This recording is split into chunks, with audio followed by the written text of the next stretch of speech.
Vítejte na našem zemědělském portálu www.agropodnikání.cz.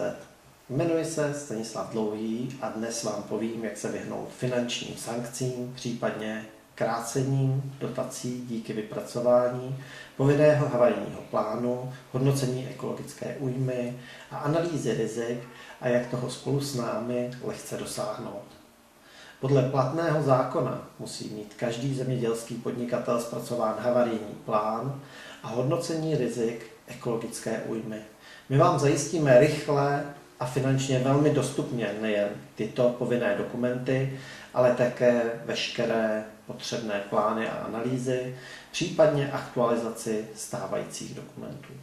Navrhneme také další postup, který je nutný, pokud překročíte povolené body při stanovení rizika ekologické újmy. Zajistíme tedy postupy pro splnění zemědělských standardů tak, aby pro vás byly co nejsnadněji realizovatelné. Pomůžeme vám také s evidencí hnojiv, případně s proškolením vašich zaměstnanců. Tyto dokumenty jsou ze zákona povinné a jsou kontrolované při pravidelných zemědělských kontrolách.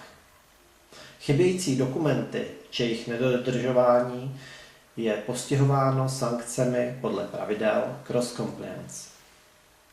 Děkujeme za sledování našeho videa a pokud máte o naše služby zájem, stačí nás kontaktovat formulářem či e-mailem, které naleznete v sekci Kontakt a my se o vše za vás postaráme.